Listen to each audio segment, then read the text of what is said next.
નમસ્કાર દર્શક મિત્રો, હું તમારો દોસ્ત ડોક્ટર જયનારાયણ વ્યાસ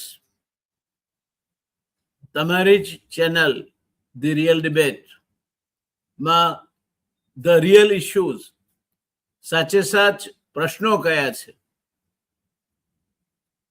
તેની હકીકતો સાથે ચર્ચા માટે. દોસ્તો, ધ રિયલ ડિબેટ એક એવી ચેનલ છે કે જ્યાં અમે કોઈ પણ મુદ્દો લઈએ છીએ, એના ઊંડાણ સુધી જઈએ છીએ. અમારે આ રાજકીય પક્ષ કે તે રાજકીય પક્ષ કે પેલો રાજકીય પક્ષ એની સાથે કોઈ લેવા દેવા નથી. અમારે વિષય સાથે લેવા દેવા છે અને એ વિષય બાબતમાં તટસ્થતાપૂર્વક તજજ્ઞો શું કહે છે તેની સાથે લેવા દેવા છે. અને એટલે અમે જે કંઈ કહીએ છીએ તે તથ્યો આધારિત હોય છે. સરકાર બધું ખરાબ જ કરે છે? જવાબ છે ના. સરકાર જે કંઈ કરે છે એ બધું ઉત્તમ જ હોય છે? તો જવાબ એથી પણ વધારે જોરથી ના એમ કહી શકાય. વાસ્તવિકતા ક્યાંક વચ્ચે છે અને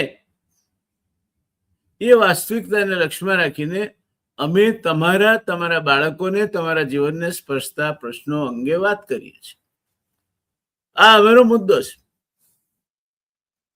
કેટલાક મિત્રોને આમાં પણ તકલીફ પડે છે. તમે ભાજપમાં હતા ને ત્યારે નહોતા બોલતા ને હવે કેમ બોલો છો? હું ભાજપમાં હતો ત્યારે પણ 5 વર્ષ ગુજરાત માટે, ગુજરાતની સરકાર માટે કટોકટીનો એવો કાળ હતો કે ક્યાંય ઉભા રહેવામાં જગ્યા નહોતી. એ 5 વર્ષ એમના આડે દિવાલ થઈને ઉભો રહ્યો છું. ગુજરાતની ઇજ્જત, આબરૂ, પ્રતિષ્ઠા મેં મારી પ્રતિષ્ઠા કરી છે. એ વખતે પણ જયનારાયણ વ્યાસને કઈ પ્રાપ્તિ થઈ જવાની હતી, કોઈ લોભ લાગ્યો તો સત્તા મેળવવાનો, એવું નહોતું. આજે પણ નથી. ત્યાં ભાજપમાં નહીં મળ્યું એટલે કોંગ્રેસમાં આવ્યા. અરે ભાઈ, ભાજપમાં મારે કઈ જોઈતું હોય તો મળવાનો સવાલ ઉભો થાય છે. મને ઈશ્વરે મારી લાયકાત કરતા ઘણું વધારે આપ્યું છે. હવે કેવું છે કઈ તમારે? મારી પાસે છે એ મેં પણ નહોતું કલ્પ્યું એટલું વધારે છે. મારી માના 2 આશીર્વાદ મને ફળ્યા છે અને ત્રીજો આશીર્વાદ એને કદી આપ્યો નથી. મારી માનો પહેલો આશીર્વાદ હતો, સરસ્વતી તારી જીભે વસો. મને ફળ્યો છે. દેશની સારામાં સારી આઈઆઈટી જેવી કે આઈઆઈએમના પ્રોફેસર બકુલ ધોળકિયા સાહેબના હાથ નીચે પીએચડી કરવા સુધીની વિદ્યોપાર્જનની, ભણવાની, ભણાવવાની પ્રવૃત્તિમાં હું હંમેશા અગ્રેસર રહ્યો છું ને આજે પણ એ ચાલુ છે. આ પણ એ પ્રયત્નના એક ભાગરૂપે છે. અને બીજું, એને કહ્યું તારો માર્કંડ ઋષિ જેવું આયુષ્ય થજો. મને 80 વર્ષ 80મું વર્ષ ચાલે છે, 79 પૂરા થયા. એમાં ઘણાને તકલીફ થાય છે. હવે 80 વર્ષ થઈ ગયા. ભાઈ, ઉંમર કીતો 80 કે 83. આવું અટલજી કે છે, હું નથી કહેતો. હું તંદુરસ્ત છું, સારી રીતે ફરી શકું છું, બોલી શકું છું, તમારી સાથે વાત કરી શકું છું, તમારા માટે કંઈ કરી શકું છું. તમારું કઈ લઈ તો નથી દેતો ને ભાઈ. શું તકલીફ છે તમને મારી ઉંમર સાથે? નથી હું તમારી પાસે કોઈ દવાઓના પૈસા માંગવા આવતો. ભગવાનની દયાથી એની કોઈ જરૂર નથી. હું એવું કંઈ કરતો કે જે મારી ઉંમરને શોભે નહીં. એક સામાન્ય માણસની માફક, સામાન્ય કુટુંબમાંથી આવતા માણસની માફક વિદ્યા ઉપાર્જન કરી, ભણી અને ભણાવવા માટેની પ્રવૃત્તિ કરતા માણસની માફક હું જીવું છું. આપની પાસેથી કોઈ ઉછીના લીધા નથી, કોઈનું મારા પર કોઈ દેવું નથી, તો પછી આટલી બધી મારા માટે અસૂયા શા માટે? શાના માટે? હું મારા રસ્તે ચાલુ છું. કબીરા ખડા બાजार में मांगे सबकी खैर, ना किसी से दोस्ती ना किसी से बैर. નિજાનંદની મસ્તીમાં મસ્ત છું દોસ્તો. મારો સાઈ, મારો શિવ, મારી શક્તિ મારી સાથે છે. ત્યાં સુધી ચિંતા બિંતા કઈ કરતો નથી. એટલે નકામા હું લખવામાં સમય શું કરો બગાડો છો? હું કોઈના વિરુદ્ધ નથી, અગાઉ પણ નહોતો, આજે પણ નથી અને ભવિષ્યમાં પણ નહીં હોઉં. પણ જૂઠું બોલીને, ચાપલુસી કરીને, ભાતોઈ કરીને, કોઈની વાહી ખોટી કરીને, આ ભાટઈ એ કોઈ કોમ સાથે જોડાયેલો શબ્દ નથી. ખોટી વાહી કરીને એવો અર્થ થાય ને, એ અર્થમાં મેં એ શબ્દ પ્રયોજ્યો છે. બાકી ચંદ બારોટ થી માંડીને અમારા ઘણા બધા મારા ક્લાસમેટ છે, જસુ બારોટ, ઘણા બધા બારોટ મિત્રો છે. પણ વાહ આજીવ એક જ શક્તિની કરશે ને, ઉપરવાળા માલિકની. બાકી જરૂર નથી. માથું મા બાપ સામે નમ્યું છે, ઈશ્વર સામે નમ્યું છે, અને નીચા નમીને ચરણ સ્પર્શ કોઈને કર્યો નથી, કરીશ પણ નહીં. કારણ કે હું દરેકમાં ભગવાન જોઉં છું. હું દરેકમાં ભગવાન જોઉં. જેમ મારામાં ભગવાન છે, તમારામાં પણ ભગવાન છે. એટલે આપણે જે કઈ ચર્ચાઓ કરી છે દોસ્તો, એને એક એકેડેમિક ચર્ચા, હું આના માટે કેટલી મહેનત કરું છું તમને કઈ ખ્યાલ છે? આવો તમે પડદા ઉપર જે જુઓ છો, કોલેજમાં કે નિશાળમાં એક છોકરો ભણતો હોય અને એને પરીક્ષામાં જે રીતે પ્રેઝન્ટેશન આપવાનું હોય, એ રીતે આ પ્રમાણે પ્રેઝન્ટેશન તૈયાર કરીને કેટલી વિડીયો ચેનલો તમારા સામે આવે છે?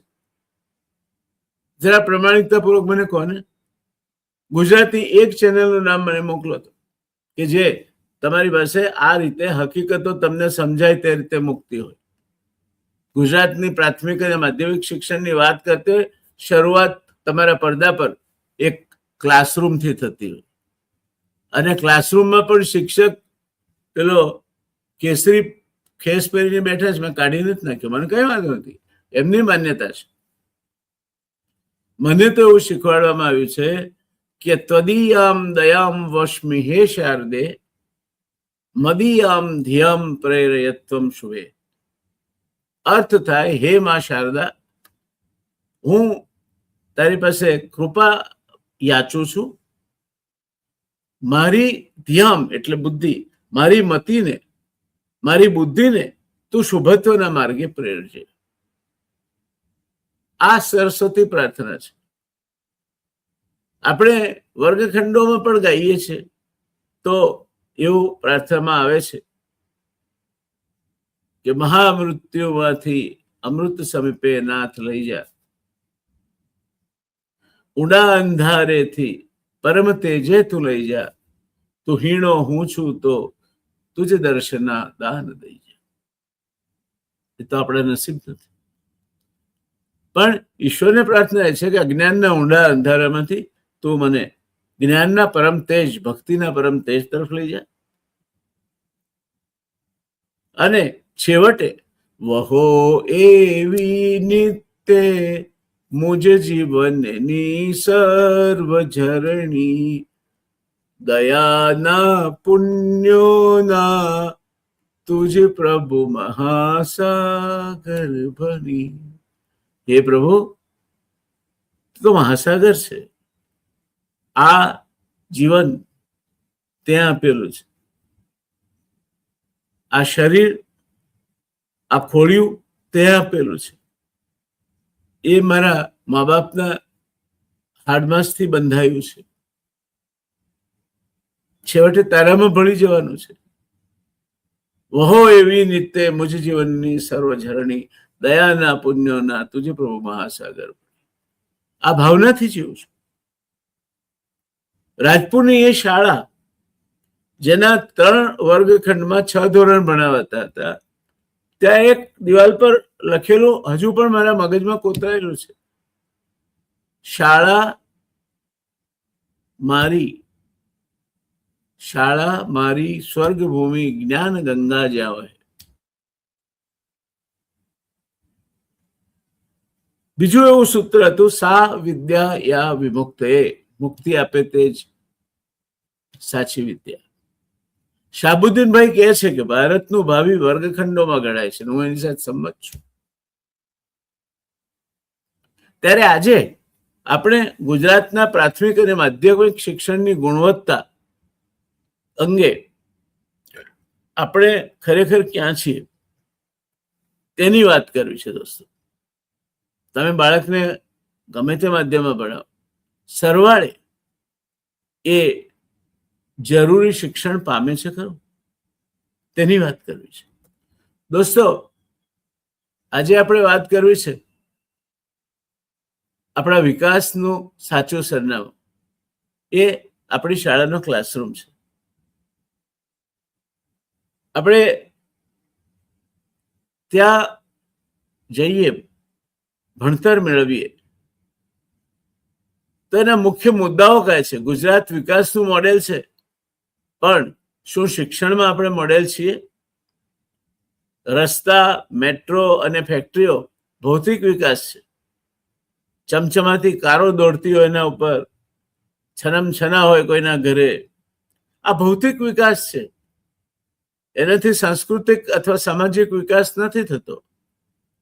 એટલે રાજ્યનું સાચું ભવિષ્ય કોઈ ફેક્ટરીના મશીનો ઉપર નથી ઘડાતું, પણ ક્લાસરૂમમાં ઘડાય છે. દોસ્તો, અહીં એક વાત તમને કહેવા માંગુ છું. એલ્વિન ટોફલર આ સદીનો મહાન વિચારક થઈ ગયો. એ એલ્વિન ટોફલરે કહ્યું છે કે આવનાર જગત કેવું હશે, કોની બોલબલા હશે? તો પહેલો મુદ્દો એલ્વિન ટોફલર કહે છે, knowledge will be the power and who has earliest access to the knowledge shall be the most powerful. જ્ઞાન એ જ શક્તિ હશે, અને જે સૌથી પહેલા જ્ઞાન અર્જિત કરશે તે સૌથી વધુ શક્તિશાળી હશે. ઈરાને આપણને બતાવી આપ્યું. એની પાસે ટેકનોલોજી અમેરિકાની હતી, એના કરતા એનો કાટ, એનો તોડ એની પાસે હતો. So knowledge will be the power and who has earliest access to the knowledge shall be the most powerful. આવતીકાલના યુદ્ધો એ વિમાનો, તોપો, ટેન્ક, જહાજો એનાથી નહીં લડાય, એ આર્ટિફિશિયલ ઇન્ટેલિજન્સથી લડાતા હશે,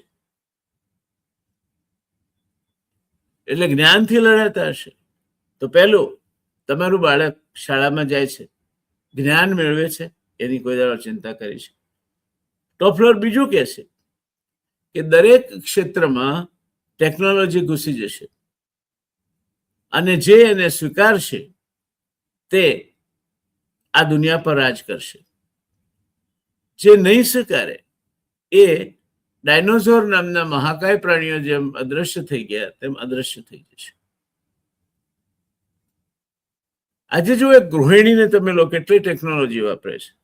એ અવન વાપરે છે, મિક્સર વાપરે છે, ગ્રાઇન્ડર વાપરે છે, વોશિંગ મશીન વાપરે છે, પ્લેટ વોશર વાપરે છે, નેટ સર્ફિંગ કરે છે, સ્માર્ટફોન વાપરે છે, બાળકને નિશાળે લઈ જાય, મૂકી આવે છે, કેટલી બધી ટેકનોલોજી વાપરે છે. આજની ગૃહિણી જો આ ટેકનોલોજી સાથે પનારો ના પડે તો પાંગળી બની જાય. એટલે જો તમે ટેકનોલોજીની સાથે ચાલશો તો મજા કરશો, અને નહીં ચાલો, એનો વિરોધ કરશો, એનાથી વિપરીત ચાલશો, તો ડાયનોસોરની માફક નાશ થઈ જશો. શું તમારા બચ્ચાઓ, તમારા બાળકો આ રસ્તે ચાલે છે? આ મારો બીજો પ્રશ્ન છે.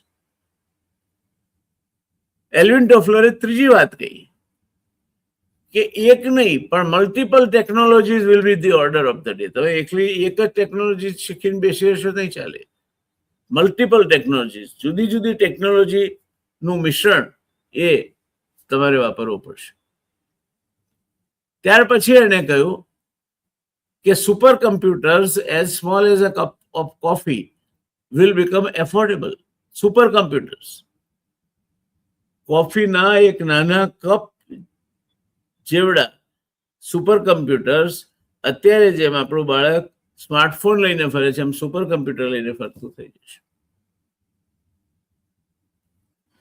આ સ્માર્ટફોન છે, તમને દેખાતો હશે, તમારી પાસે પણ હશે. નાસાએ પહેલું ચંદ્રયાન મોકલ્યું અને પહેલો માણસ એને ચંદ્ર પર પગ મૂક્યો ત્યારે નાસા પાસે જે કુલ કમ્પ્યુટર શક્તિ હતી એ આ સ્માર્ટફોન કરતા ઓછી હતી.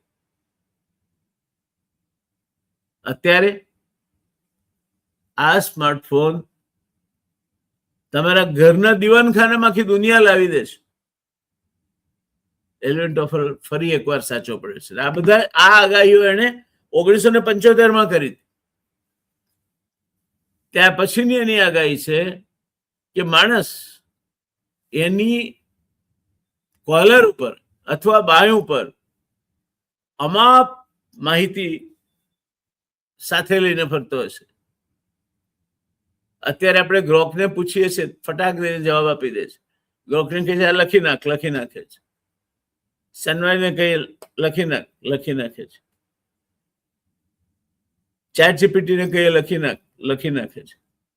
ચેટ જીપીટીને પૂછીએ કે આ સાચું છે, એ સાચું ખોટું કહી શકે છે.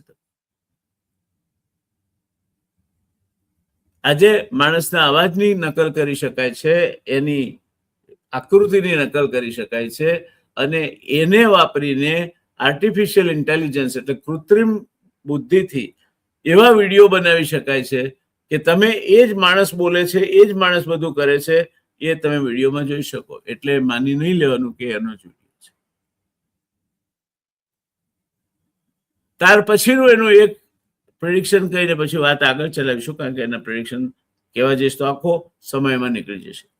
એણે કહ્યું છે કે દુનિયા ઉપરના કોઈ પણ બે બિંદુ વચ્ચે માણસ વધારેમાં વધારે 1 કલાકમાં મુસાફરી કરી શકશે. એટલે તમે અમદાવાદમાં છો, રાત્રે ઘરે ગયા, ડિનર લીધું ને પત્નીને બાળકોને કહી ને નીકળી જાઓ છો કે હું આવું છું, સવારે પાછો આવી જઈશ, અમેરિકા જાઉં છું. શિકાગોમાં એ વખતે દિવસ હશે. તમે 1-1.5 કલાકમાં શિકાગો પહોંચી જશો. ત્યાં મીટિંગ કરી અને પાછા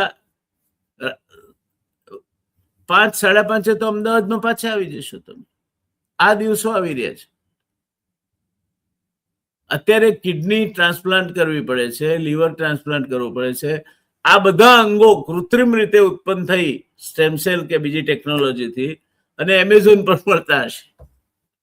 આ પ્રકારની દુનિયા તમારા બાળકોએ વેઠવાની છે.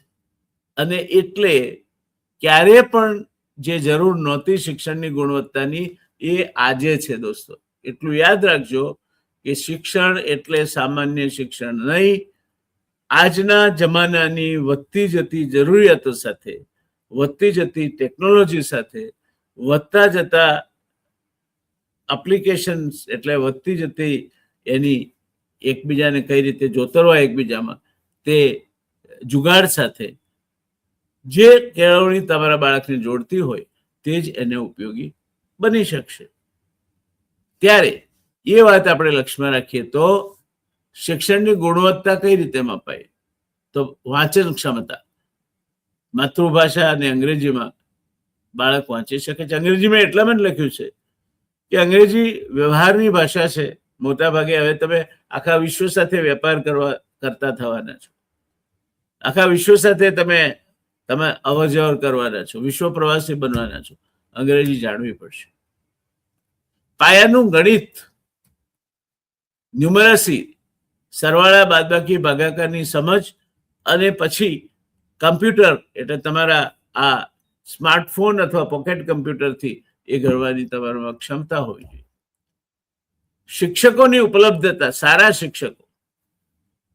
શિક્ષક છે ને એને માસ્તર કહે છે. માં એટલે મધર. માં તમને ઘડે છે બાળપણમાં. માણસનો સૌથી મોટામાં મોટો શિક્ષક માં છે. પણ એ માએ તમને ઘડ્યા હોય એના ઉપર વધારે સારું અસ્તર જે લગાવે, એના ઉપર સારું પડ લગાવે તે માસ્તર. આ મા અને માસ્તર વચ્ચેનો સંબંધ છે.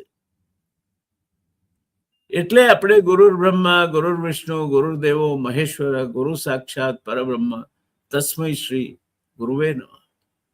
શિક્ષક એ નોકરી નથી. શિક્ષક માટે શિક્ષણ આપવાની કોઈ મર્યાદા નથી. એ પોતાના વિદ્યાર્થીને નિત બદલતા પ્રયાસો થકી નિત નવું જ્ઞાન આપી શકે છે. એ સાચો શિક્ષક છે. પછી રિટેન્શન રેટ, બાળકો શાળામાં ટકી રહે છે ખરા? તમે મોટા શાળા પ્રવેશ મહોત્સવો જુઓ છો, પછી એ બાળકનું શું થાય છે? અને ઇન્ફ્રાસ્ટ્રક્ચર, જેમ હું જે શાળામાં ભણ્યો એ શાળામાં 3 વર્ગ અને 6 ધોરણ ચાલતા. એટલે ક્યારેક સાહેબને મરજી ભાવે તો એક ધોરણના મોનિટરને કે શાળાના આગળમાં જ કણજી અને લીમડાનું ઝાડ, સરસ મજાના ઘટાટોપ વૃક્ષો હતા, એ ક્લાસ ત્યાં જઈ અને વંચાવે. એમને પેલો મોનિટર વંચાવે, પેલા વાંચવાનું પલાખા લખાવે, પલાખા લખવાનું. સાહેબ ત્યાં સુધી બીજા ક્લાસને પઢાવે. ચોમાસામાં તો મજા એવી કે મોરબી ટાઇલ્સ, આપણી મોરબીના જે અમે વિલાયતી નળિયા કહેતા હતા, એ વિલાયતી નળિયામાં ક્યાંક વાદળું કૂદ્યું હોય, ફાટ પડી હોય તો એમાંથી વરસાદ આવતો ને ત્યારે પાણી પડે નીચે, ટાપાક ટાપાક ટાપાક. ત્યારે એ ટપકની નીચે સ્લેટ ધરી અને એ પાણી એના ઉપર પડે ને હવે સ્લેટ સાફ કરી નાખતા. એની એક મજા હતી.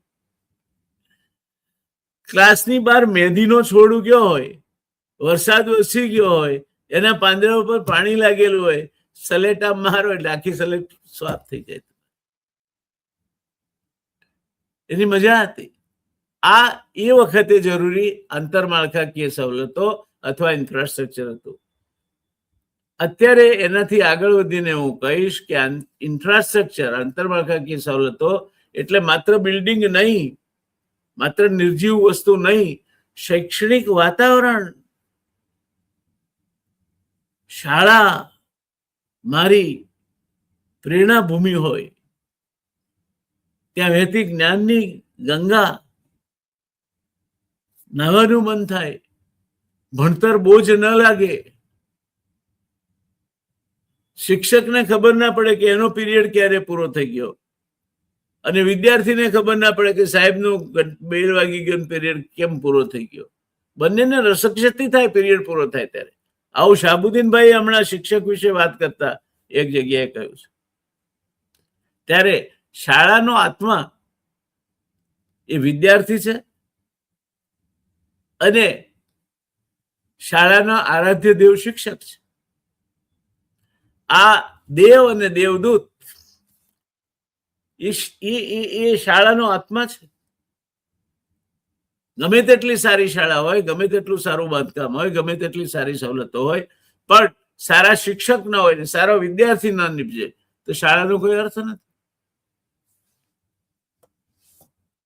તો ગુજરાતના જમા પાસા શું છે? તો ગુજરાતમાં મોટાભાગની શાળાઓમાં વીજળી, પીવાનું પાણી અને શૌચાલયની સુવિધા છે. યુડીઝાઈ પ્લસ જે સ્ટાન્ડર્ડ છે તે મુજબ. પછી બાળકોની શાળા પ્રવેશ નોંધણીમાં સુધારો છે. કન્યા કેળવણી અને શાળા પ્રવેશોત્સવ દ્વારા બાળકોના પ્રવેશમાં વધારો છે. ડિજિટલ શિક્ષણ, સ્માર્ટ ક્લાસરૂમ, ટેબ્લેટ્સ અને પ્રોજેક્ટર્સનો વધતો જતો ઉપયોગ. હવે ચોકથી શિક્ષક લખતો નથી પાટિયા ઉપર. બાળક ટેબ્લેટ ઉપર ચાર્ટ કઈ રીતે દોરાય, ચિત્રો કઈ રીતે દોરાય, ટેબ્લેટ પર શીખે છે. તો ડિજિટલ શિક્ષણ એ આજના શિક્ષણનો પાયો છે. એટલે સ્માર્ટ ક્લાસરૂમ, ટેબ્લેટ્સ અને પ્રોજેક્ટર્સનો વધતો જતો ઉપયોગ. પણ આ બધું હોવા છતાં કડવું સત્ય શું છે, લર્નિંગ આઉટકમ્સ ના ચોંકાવનારા તથ્યો એ છે દોસ્તો, ASER, આ એજ્યુકેશનલ સર્વે એન્ડ રિસર્ચ અસર રિપોર્ટ કે છે ને, એ રિસર્ચના આ અસર રિપોર્ટ પ્રમાણે ગુજરાતી શાળાઓના ધોરણ 5માં ભણતા અડધા બાળકો હજુ પણ ધોરણ 2 નું પુસ્તક વાંચી શકતા નથી. ગણિતની નબળાઈ, ભાગાકાર અને પાયાના દાખલાઓમાં મોટાભાગના વિદ્યાર્થીઓ પાછળ છે. ત્યારે આપણને પ્રશ્ન થાય છે કે શું બાળકો ખરેખર શીખી રહ્યા છે કે પછી માત્ર પાસ જ થઈ રહ્યા છે? કારણ કે પાસ કરવા પાછળ પણ શિક્ષકોની અમુક ગણતરી હોય છે. એક ક્લાસમાં ઓછામાં ઓછા આટલા બાળકો હોવા જોઈએ. હવે જો ચોથા ધોરણમાંથી પાસ થઈને 5મા ધોરણમાં એટલા બાળકો ન જાય અને 5મા ધોરણની સંખ્યા ઘટી જાય તો એ ક્લાસ બંધ કરવા પડે, શિક્ષક ફાજલ શિક્ષક જાહેર થાય, એની બીજે મુકાઈ જાય. એટલે 7મા ધોરણ સુધી ધકેલ પંચા 150 ઉપર ચડાવી રાખવાનો રિવાજ ચાલુ છે. સૌથી મોટો પડકાર આ તમને ચોંકાવી દે એવી વસ્તુ છે. આપણે વાસ્તે ગાસ્તે શાળા પ્રવેશોત્સવ કરીએ છીએ, મહોત્સવો ઉજવાય, મોટા મોટા પ્રધાનો, મોટા મોટા જિલ્લા પંચાયતના પ્રમુખશ્રીઓ, IAS અધિકારીશ્રીઓ બધા શાળાઓમાં જાય, નવા બાળકોને આંગળીએ વળગાડી અને એમને શાળા પ્રવેશ કરાવે, એને ઉત્સવનું રૂપ અપાય, બાળક વાસ્તે ગાસ્તે શાળામાં દાખલ થાય. તો એનો સૌથી મોટો પડકાર શું છે કે તમે દાખલ તો કરાવ્યું, પણ એક જ વર્ષમાં 2.40 લાખથી વધુ બાળકોએ અધવચ્ચે જ શાળા છોડી નથી ભણવું. અગાઉ આ આંકડો માત્ર 54,451 હતો. તો આપણે શાળા પ્રવેશ મહોત્સવ કર્યા પછી પ્રગતિ કરી કે દુર્ગતિ કરી? પહેલા 54,451 બાળકો ડ્રોપ આઉટ થતા હતા. હવે એક જ વર્ષમાં 2,40,000 બાળકો ડ્રોપ આઉટ થાય છે. શિક્ષણ પાછળ 2,199 કરોડનો ખર્ચ, છતાં ડ્રોપ આઉટ કેમ વધ્યો? કેમ આટલા બધા લોકો ડ્રોપ આઉટ થઈ જાય? કેમ આટલા બધા વિદ્યાર્થીઓ ભણવાનું છોડી દે છે? શાળા છે, ઓરડા છે, સવલતો છે, પાણી છે, ઇલેક્ટ્રિક ટોયલેટ છે, બધી સવલતો છે, શિક્ષકો છે, તોય બાળકો છોડીને કેમ જાય છે? શું ખૂટે છે? એનો અર્થ એ થાય કે તમે શાળામાં બાળકોને જેવું વાતાવરણ જોઈએ તેવું આપી શકતા નથી, અથવા શિક્ષકો બાળકોને જે પ્રમાણેનું માવજત એની લેવી જોઈએ તે માવજત પૂરી પાડી શકતા નથી. એને ઇમોશનલ, જેને બ્રિંગિંગ અપ કહેવાય, ભાવના સભર એનો વિકાસ થાય તે કરી શકાતો નથી. કેમ એવું છે? કેમ આવું થાય છે આટલા બધા ખર્ચા છતાં પણ? બાળકને નિશાળે જેવું ગમતું કેમ નથી? કોને એના માટે જવાબદાર ગણીશું? તો શિક્ષકને તો ગણવા જોઈએ, પ્રાથમિક દ્રષ્ટિએ તો આવે. પણ જ્યારે આપણે જાણીએ કે પ્રાથમિક શાળાનો શિક્ષક એ દાઢીની દાઢી ને સાવરણીની સાવરણી છે, વસ્તી ગણતરીમાં પણ એનું કામ હોય, પછી પેલું સર આવ્યું મતદારો કાઢી નાખવાના, એ કામમાં પણ એ ભાજપના કાર્યકર તરીકે કામે લાગ્યો એવું લોકોની ફરિયાદ છે. ત્યાર પછી ચૂંટણી કાર્યમાં એને જોતરવામાં આવે, ત્યાર પછી બીજી કોઈ સર્વે કરવાનો હોય તો શાળાના શિક્ષક, એટલે શાળાનો શિક્ષક શિક્ષણ સિવાયના ઘણા બધા કામો કરે. અને કેટલાક શિક્ષકોને તો એવું ફાવી જતું હોય છે કે નિશાળે આવતા જ નથી, સીધા મામલતદાર કચેરીમાં જાય, બોલો સાહેબ આજે શું કામ કરો? પછી હેડમાસ્ટરને કહી દેવાનું કે મામલતદાર સાહેબે કહ્યું હતું કે આમાં જવાનું એટલે મેં એમાં ગઈ છે. જીગર છે હેડમાસ્ટરની, કશું કહી શકે. અને પછી અસર થાય એના શિક્ષણ પર. પેલો શિવધનુષ કોણે તોડ્યું? એવું જે ડેપ્યુટી સાહેબ આવે છે, શિક્ષણાધિકારી સાહેબ, અને ક્લાસમાં રઘાને પૂછે છે, રઘો કે છે મેં નથી તોડી. બિચારું જે એનું સાચે સાચ નિષ્પાપ છે બાળક, એ કહી દે છે સાહેબ મેં નથી તોડી. શિક્ષક સામું જોવે છે કે આ શું જવાબ આપે છે. ત્યારે શિક્ષક કે છે સાચું એને કે સાહેબ રઘો જૂઠું ના બોલે, ભણવામાં થોડો નબળો હશે પણ રઘો જૂઠું ના બોલે. એટલે આ શિક્ષક, પેલો વિદ્યાર્થી અને સાહેબ ત્રણેય હેડમાસ્ટર પાસે જાય છે. હેડમાસ્ટરને કહે છે આ તમારી શાળાનું શિક્ષણ જુઓ. રઘો કે છે કે શિવધનુષ મેં નથી તોડ્યું. એના વર્ગ શિક્ષક કે છે રઘો જૂઠું ના બોલે. કેવું ચાલે છે કે તમારી સાહેબ? કે સાહેબ અમારા ત્યાં જે હોય એ હાચે હાચ કહેવાનો રિવાજ છે, એટલે અમે સત્યમેવ જયતે ના સિદ્ધાંતને વળગી રહીને ચાલીએ છીએ. અને જયારે રઘો કે છે, એના વર્ગ શિક્ષક કે છે કે એને નથી તોડ્યું, ત્યારે હું પણ કહું છું કે એને નથી તોડ્યું. એટલે સાહેબ ગુસ્સે થાય છે, એને લઈ જાય છે શિક્ષણ સચિવ પાસે. ના, એને સરપંચ પાસે લઈ જાય છે. તો સરપંચ કે છે કે આમાં શું માથાકૂટ માંડી છે તમે સાહેબ? અરે એક શિવ ધનુષ નહીં, 10 શિવ ધનુષ લાવીને કાલ મૂકી દઈશ શાળામાં, ચિંતા ના કરશો તમે. પેલું માથું ઠોકી લે છે. શિક્ષણ સચિવ પાસે જાય છે. શિક્ષણ સચિવ કે પહેલા તમે એ તપાસ કરી છે ડેડ સ્ટોકમાં કે શિવધનુષ ક્યારથી ગુમ છે, અને એ તૂટ્યું તો એના તૂટેલા જે ભગ્નાવશેષ છે એ સચવાયા છે કે નહીં, એનો કાયદેસર રીતે નોંધ થઈ છે રજીસ્ટરમાં કે નહીં, એનો નિકાલ કરવા માટેના યોગ્ય નિયમો પાળવામાં આવ્યા છે કે નહીં.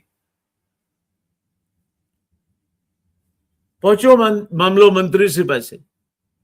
મંત્રીશ્રી કે તમે, સરળ વાત છે સચિવશ્રી, બધી જ શાળાઓ માટે આપણા ગુજરાતની એક અલગ ગ્રાન્ટ 1 વર્ષ માટે 10,000 રૂપિયાની સ્કૂલ દીઠ આપી દો, અને એમાંથી 2 શિવધનુષ ખરીદવાના રહેશે એવી કડક સૂચના આપી દો, એટલે એક તૂટે તો બીજું કામ આવે. હવે કોઈ શાળા શિવધનુષ વગરની ના રહેવી જોઈએ, અને શિવધનુષ તૂટેલું ના હોવું. હવે જો આ શિક્ષણ હોય તો પછી શું થાય? પેલું ગાયરા છે, મેરી ભેંસ કો ડંડા ક્યું મારા, तेरे बाप का क्या वो करती थी, वो खेत में चारा चरती थी, मेरी भैंस को डंडा क्यों मारा. આ સ્થિતિ થાય. પેલા નાના નાના જોડકણા ગાતા ગાતા શીખવાડતા હતા. મેં એક બિલાડી પાળી હતી, એ રંગે ઘણી રૂપાળી હતી, ઘી ખાય, દૂધ ખાય, દહીં તો ચપચપ ચાટી જાય, એના શિરે ડાઘ છે, એના દિલે દાગ છે, ને મારા ઘરનો વાઘ છે. અત્યારે પણ હવે પેલા પ્રી સ્કૂલ ક્લાસીસ છે એમાં આવું બધું શીખવાડે છે. તો સ્કૂલમાં શિક્ષણનું સ્તર એટલા માટે બગડ્યું છે કે શિક્ષકોનો ઉપયોગ શિક્ષણ કાર્ય સિવાય અનેક કાર્યોમાં થાય છે. અને એટલે હું ઘણા શિક્ષકોના પરિચયમાં આવ્યો છું, ઉત્સાહી છે, આવડત છે, ભણવા માટેની ધગશ છે, ભણાવવા માટેની, પણ એને ભણાવવા દેવામાં નથી આવતા. આ જે એસર રિપોર્ટની મેં વાત કરી, એને અભ્યાસ કર્યો તો એમાં 3જા ધોરણના બાળકો એ આખા દેશમાં ગુજરાતના છેલ્લા નંબરે છે. 6ઠ્ઠા ધોરણના બાળકો આખા દેશમાં ગુજરાતમાં છેલ્લેથી બીજા નંબરે છે, અને 9મા ધોરણના બાળકો ગુજરાતમાં છેલ્લા નંબરે છે. 28 લાખ કરતા વધારે બાળકોનો અભ્યાસ કર્યો, એના પરથી આ તારણ નીકળ્યું છે. આ આપણા શિક્ષણની ગુણવત્તા છે, અને એની મુખ્ય અસર એ પણ થાય છે કે ધોરણ 6, 9 અને 11માં પ્રવેશ સમયે બાળકો નિશાળ છોડી જાય છે.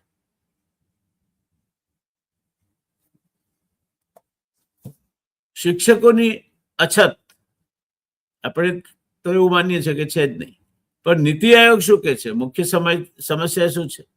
તો રાજ્યમાં 2936 શાળાઓ માત્ર એક જ શિક્ષક દ્વારા ચાલે છે. એટલે શિક્ષકોની અછત નથી. શાળામાં શિક્ષક છે, એક શિક્ષક છે, ભાઈ ધોરણ 4 ભલે હોય. શિક્ષકો પર વહીવટી બોજ એટલા બધા રિપોર્ટ કરવાના હોય છે એમને. અને વચ્ચે તો કંઈક એવું કાઢ્યું હતું કે એકમ કસોટી નામનો એક નવો પ્રયોગ કાઢ્યો હતો. દર અઠવાડિયે ટેસ્ટ લેવાનો, એના રિઝલ્ટ અપલોડ કરવાના અને ડીઓ કચેરીને મોકલી આપે. તો શિક્ષક આમ જ ટાઈમ જતો. પરિણામે પેલા ચૂંટણી કામ, સર્વે, બીજા બધા કામો એ ઉપરાંત આ એકમ કસોટી જેવા કામો પણ આવે એટલે ભણાવવા માટે શિક્ષકને સમય મળે નહીં.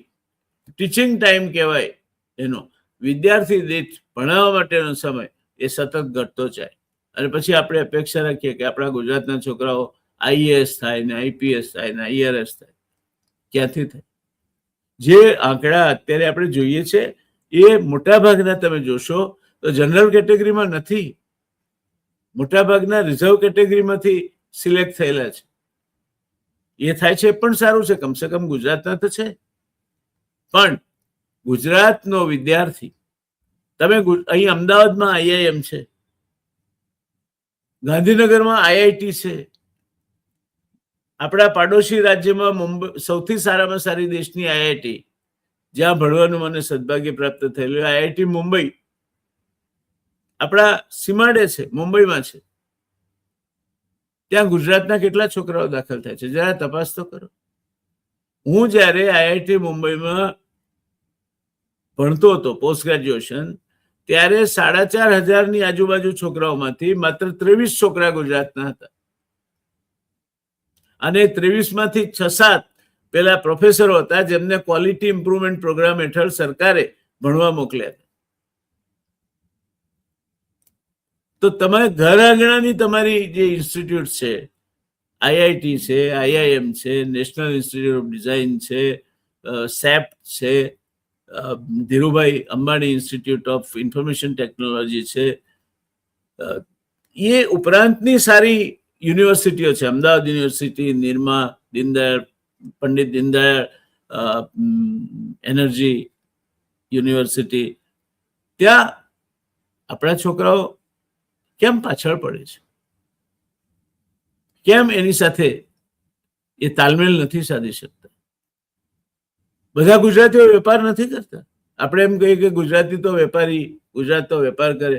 ના, એ વાત ખોટી છે. આપણને ધ્યાનમાં રાખવામાં આવે છે. આપણા ત્યાં શિક્ષણનું ધારાધોરણ નબળું છે.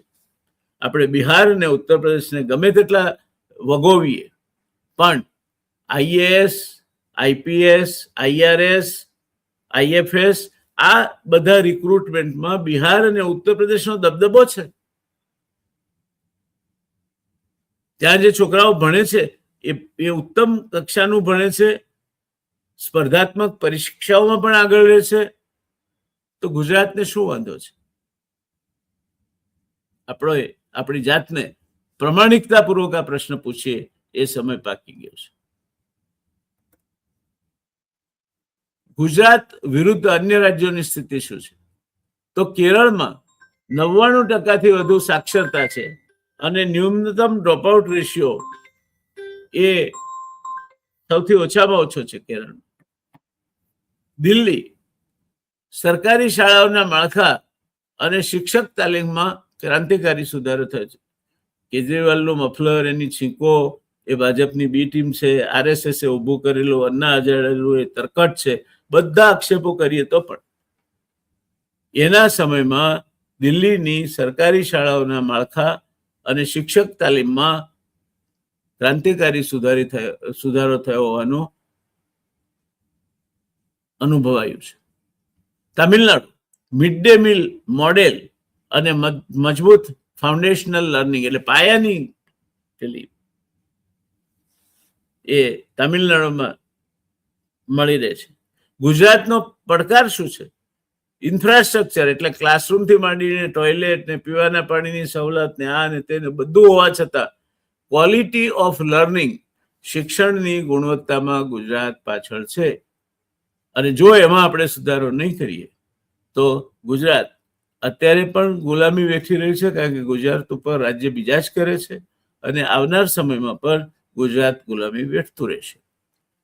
ખાનગી શાળાઓ, આ એક મોટું તૂત છે કે ખાનગી શાળામાં બહુ સારું ભણાવે. ના, ખાનગી શાળા એ પેલો એક એવું પૈસા ઉભા કરવાનું તરકટ છે કે જે એક નવો વર્ગ ઉભો કરે છે.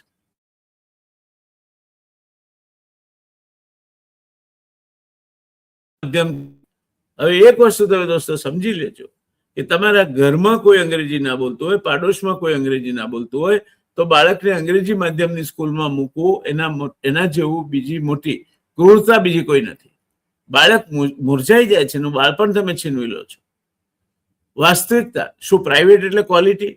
ના, ઘણી જગ્યાએ માત્ર વેપારીકરણ અને ગોખણપટ્ટી અને માર્કેટિંગ ચાલે છે. અને યુનેસ્કોએ જે અભ્યાસ કર્યો છે, યુનાઇટેડ નેશન્સની એજ્યુકેશન સર્વિસીસ ઓર્ગેનાઇઝેશને, એણે અભ્યાસ કર્યો છે એ મુજબ પ્રાથમિક શિક્ષણ માતૃભાષામાં જ અસરકારક રહે છે. માણસ પહેલું બોલતા જ માતૃભાષામાં શીખે છે, વિચારે છે માતૃભાષામાં. હું ગુજરાતી માધ્યમમાં જ ભણ્યો છું. ક કમળનો ક અને ખ ખડિયાનો ખ શીખીને MS યુનિવર્સિટીમાં પણ ડિસ્ટિંક્શન સાથે ડિગ્રી મેળવી છે અને IITમાં પણ ડિસ્ટિંક્શન ફર્સ્ટ રહીને ડિગ્રી મેળવી છે. મને ક્યારેય મારું ગુજરાતી માધ્યમનું શિક્ષણ 11મા ધોરણ સુધીનું નડ્યું નથી. ભાષા અંગ્રેજી શીખી શકાય બીજી ભાષા તરીકે, કેમ ના શીખી શકાય? હું એ જ રીતે શીખ્યો છું. MS યુનિવર્સિટીમાં હું ગયો ત્યારે મારી સ્થિતિ કફોડી હતી, પણ મેં એક પ્રોજેક્ટ ઉભો કર્યો. હોસ્ટેલમાં જે છાપા અંગ્રેજી આવતા હતા, રોજ રાત્રે કોમન રૂમમાં એ છાપા મુકાય. રાત્રે કોઈ છાપા વાંચવાની દરકાર ના હોય, એ છાપા લઈને બેસવાનું, પાસે એક ડાયરી રાખવાની. એ ડાયરીમાં જે શબ્દો ના આવડે તે લખી લેવાના અને પછી રૂમ પર પાછા જઈને ડિક્શનરીમાંથી એના અર્થ અને ઉચ્ચાર લખવાના અને પછી એ શબ્દ 100 વાર લખી જવાનો. સાહેબ, હું 1 વર્ષમાં અંગ્રેજી માધ્યમમાંથી જે છોકરાઓ આવ્યા હતા, એમને જે ધાણીફૂટ અંગ્રેજી બોલતા ફાવતું હતું, એટલું જ ધાણીફૂટ અંગ્રેજી હું 1 જ વર્ષમાં બોલતા શીખી ગયો હતો. એનું મને ગૌરવ છે. અને ગુજરાતી પણ મારું આજે પણ એટલું સારું છે, એ વખતે પણ સારું હતું. હું હિન્દીનો પોસ્ટ ગ્રેજ્યુએટ છું, રાષ્ટ્રભાષા રત્ન છું, મને એનું પણ ગૌરવ છે. હું હિન્દી, ગુજરાતી, અંગ્રેજી ત્રણેય ભાષાઓ પર પ્રભુત્વ ધરાવું છું. મરાઠી બોલી અને સમજી શકું છું. સિંધી, મારવાડી અને બંગાળી, પંજાબી આ ભાષાઓ હું સમજી શકું છું મોટા ભાગે. તો ગુજરાતી માધ્યમમાં ભણવાથી તમે પાછળ પડી જાઓ એવું માનતા હો કે તમારા છોકરા પણ દેખાદેખી સાધે જોગ પડે પંદરને રાધે રોગ. આપણે આને સ્ટેટસનો સવાલ બનાવ્યો છે કે પાડોશીનું છોકરું અમુક સ્કૂલમાં ભણતું હોય, સ્કૂલ બસ એને લેવા આવતી હોય, ટાઈ બાઈ બાંધીને ચમચમાતા જોડા પહેરીને સ્કૂલે જતું હોય, આપણું છોકરું ગુજરાતી માધ્યમમાં જાય. ભગવાને આટલો પૈસો, અરે ભાઈ પૈસો આપ્યો છે તો રાખો, શાંતિ રાખો, બાળકને એક્સપોઝર આપો, ટ્રેનિંગ આપો. બાળકમાં અદ્ભુત શક્તિ આપેલી છે કુદરતે. હંમેશા યાદ રાખો કે તમે જ્યારે બાળકને સરસ્વતી પ્રાર્થના શીખવાડો છો, સરસ્વતી વંદના શીખવાડો છો, શું પ્રાર્થના શીખવાડશો? યા કુંદેદ તુષાર હાર ધવલા, યા શુભ્રવસ્રાવૃતા, યા વીણાવર દંડ મંડિતકરા, યા શ્વેત પદ્માસના, યા બ્રહ્માચ્યુત શંકર પ્રભુતિભિર દેવૈ સદા વંદિતા, સામામ પાતુ સરસ્વતી ભગવતી નિશેષ જાત્યપહા, નિશેષ જાત્યપહા. માં સરસ્વતી, તને વંદન છે.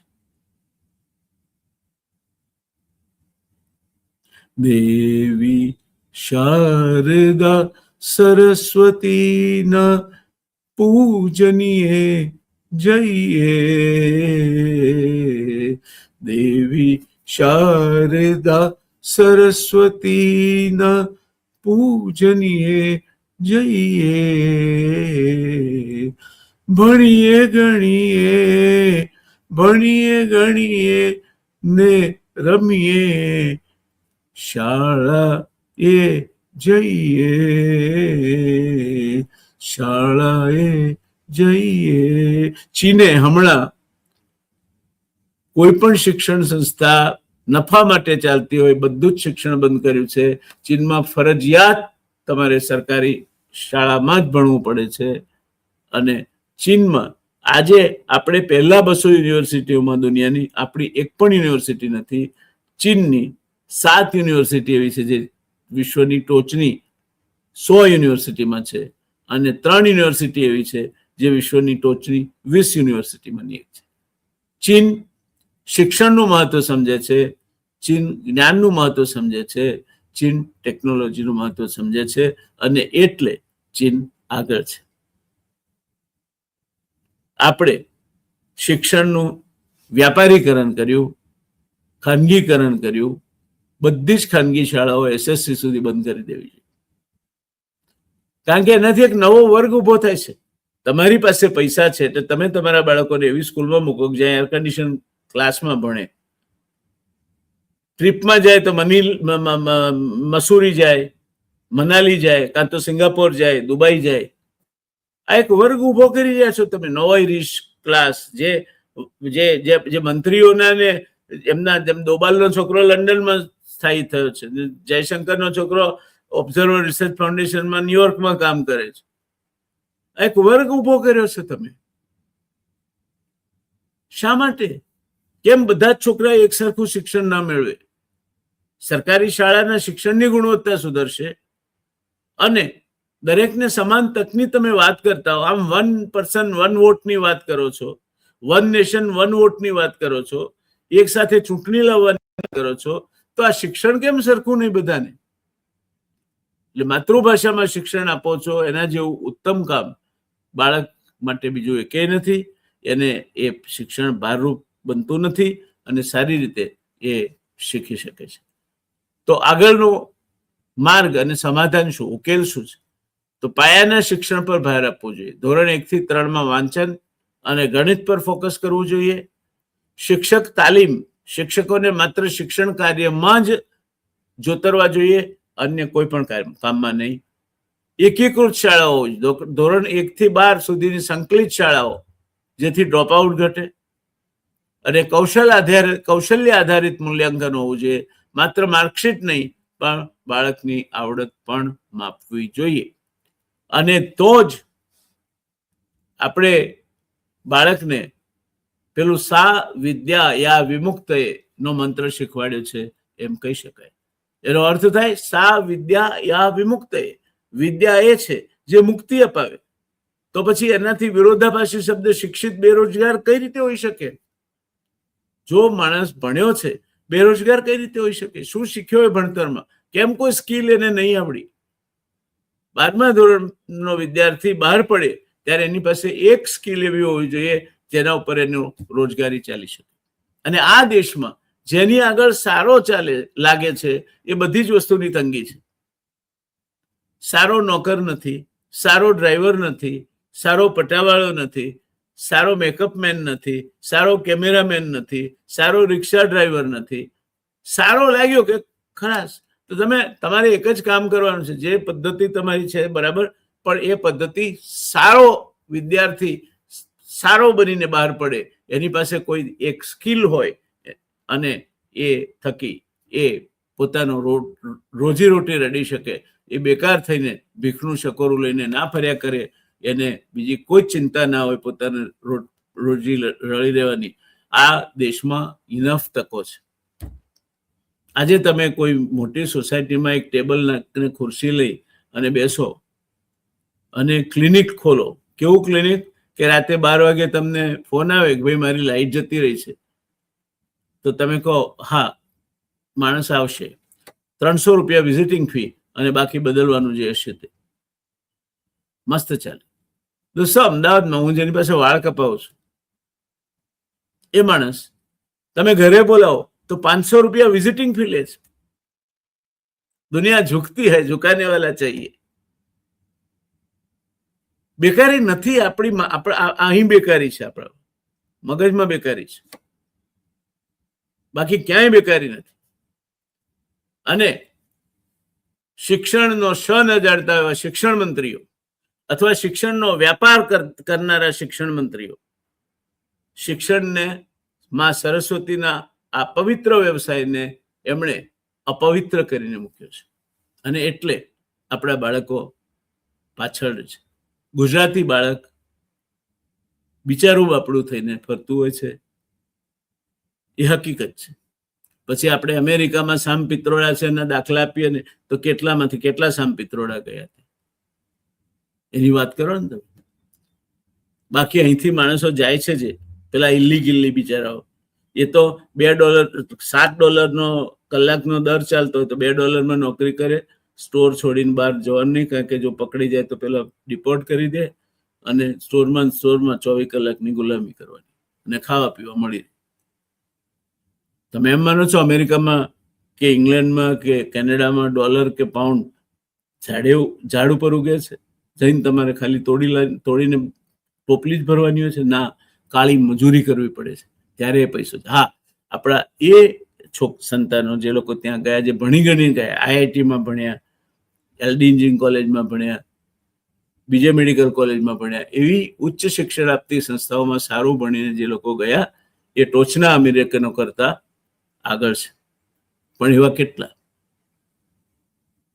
આ વાત આપણે સમજવી પડશે.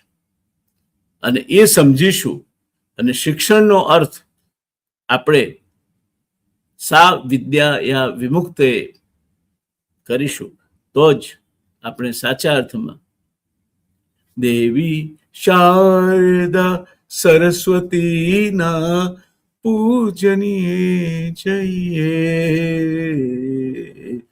દેવી શારદા સરસ્વતીના પૂજનીએ જઈએ. ભણીએ રમીએ હસીએ મળીએ. દેવી શારદા સરસ્વતીના પૂજનીએ જઈએ. તો આજે બસ આટલું જ. વળી પાછો તમારા જીવનને સ્પર્શતા કોઈ નવા વિષય સાથે, નવી વાત સાથે તમારી સામે હાજર થઈશ. અત્યારે તમારા મિત્ર જયનારાયણની આજ્ઞા આપશો. માં સરસ્વતીની ઉપાસનાનું અગત્ય તમારા કુટુંબમાં સમજાતું થાય, તમે સમજતા થાઓ. બાળક એ કોઈ રમકડું નથી, બાળક એ કોઈ મશીનથી ચાલતી વસ્તુ નથી, બાળક એ જીવતું જાગતું લાગણીઓનું એક પોટલું છે એમ સમજીને શિક્ષણની આખી વ્યવસ્થા ગોઠવાય અને એને એ ખીલીને સરસ મજાનો ગલગોટા જેવો રહીને જ એક કમળનું ફૂલ વિકસે કે ગુલાબનું ફૂલ વિકસે. એ દિવસો ક્યારે આવશે? તક્ષશિલા અને નાલંદાનો આદેશ, જ્યાં હ્યુએન સાંગ ને ફાહિયાન જેવા યાત્રીઓ નોંધ્યું છે. વૈશ્વિક કક્ષાથી ઉપરનું શિક્ષણ અપાતું, દેશ વિદેશમાંથી ભણવા માટે લોકો આવતા. ક્યારે એવું થશે? ક્યારે મારો દેશ ચીનની માફક દુનિયાની 50 યુનિવર્સિટીઓમાંથી મારા દેશની પણ 2-5 હોય? એવું ક્યારે થશે? આશા રાખીએ થશે. A will find a way. A will find a way. A will find a way. આવજો. જય જય ગરવી ગુજરાત, જય જય ગરવી ગુજરાત, જય જય ગરવી ગુજરાત. શુભકામનાઓ.